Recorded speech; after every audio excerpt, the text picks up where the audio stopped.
But speaking of someone who has gone through a bit of a change in behaviour, what we wish Antifa would do, in fact... From Antifa to al-Qaeda.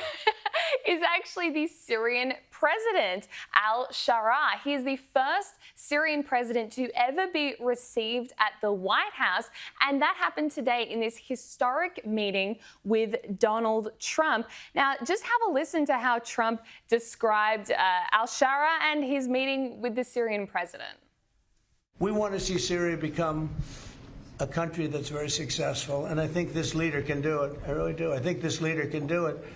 And people said he's had a rough past. We've all had rough pasts, but he has had a rough past. And I think, frankly, if you didn't have a rough past, you wouldn't have a chance.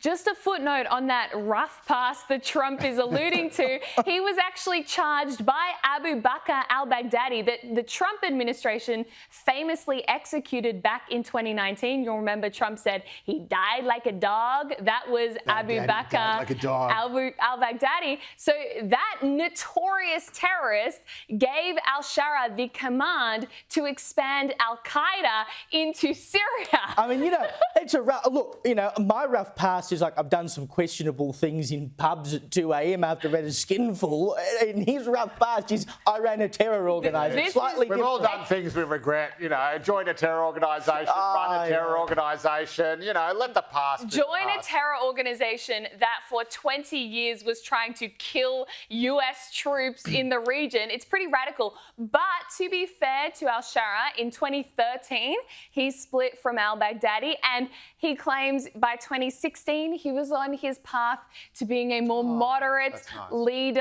And I guess, there is some extent to which Trump may be right that perhaps what it takes in some of these Middle Eastern countries where they have been so war-torn for so long is someone who speaks that language, who knows how to use force, who can kind of control the country and the warring factions. So we'll see. I do hope Syria does well. I think it'll be good for the whole region, but they're going to need hundreds of billions of dollars to rebuild after their 14-year-long civil war. So we'll see how that goes. Yeah, this is the thing. So al-Qaeda actually, strangely enough, did become more moderate, but only because an even more extreme terror group sprung up in Syria at the same time. This was, of course, ISIS or Islamic State. And then you had ISIS, al-Qaeda, other sort of ragtag groups, and then sort of the moderate sort of good guys, if you like, in the Syrian civil war who were trying to bring democracy to Syria. And you had these guys who wanted to bring a theocracy to Syria. Both involved the overthrow of the Assad government, obviously. And they basically decided, well, look, we'll just kill the government that we both hate for opposite reasons, and then we'll just kill each other and see who wins, presumably. And this is why the US had a real problem with funding the moderate rebels, quote-unquote moderate rebels, because they knew that any guns and weapons that they gave to the moderates would immediately just been taken by the al-Qaeda affiliates and ISIS. And so eventually it got to the point where there were so many bad guys in every direction. The US was having to make a choice. Do we go in on the side of al-Assad, who's using chemical weapons against children, or do we go in on the side of what is basically a front for al-Qaeda and ISIS? And the US kind of just went, and handed it over to Russia and Iran. And Russia and Iran did the things that the US was scared to do, like, for example, bomb the bejesus out of the good rebels because they knew that they were undermining the bad rebels as well. And then Assad hangs on and his family hangs on. And then suddenly this rebel movement that everyone thought was dead suddenly just appears out of nowhere and overruns the capital.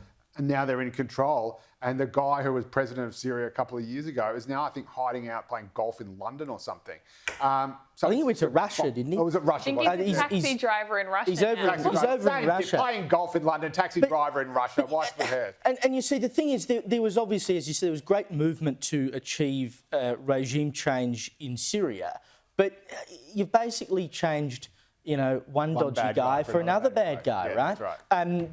You've got now in Syria, Assad did bad things, there's no doubt about that. But religiously, it was a reasonably peaceful operation he ran. There was not wide-scale governmental discrimination against people of different religions. It's rather a different story in Syria now. Since this fella's taken over, you've had slaughter of Christians, you've had the slaughter of other minority Muslim sects across the country. That's become a big problem. But here he was talking to Fox News. In the last 60 years, Syria was isolated from the rest of the world, and there was a cutoff between the United States and Syria.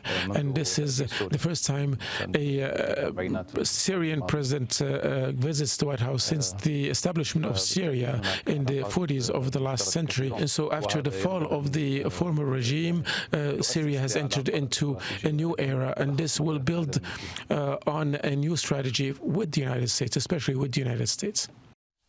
And look, you know, I know that Trump is doing his best to achieve some level of peace in the Middle East, and maybe that will this will assist in that endeavour. But it does make me uncomfortable seeing a man who, until about 5 minutes ago, was sort of hell-bent on the destruction of the United States, now being effectively endorsed by the United States. Well, you know, the other interesting thing about this is very much Trump being Trump, because it was Obama who famously said there was a red line, and if Assad crossed it, the US would intervene and blow him to kingdom come.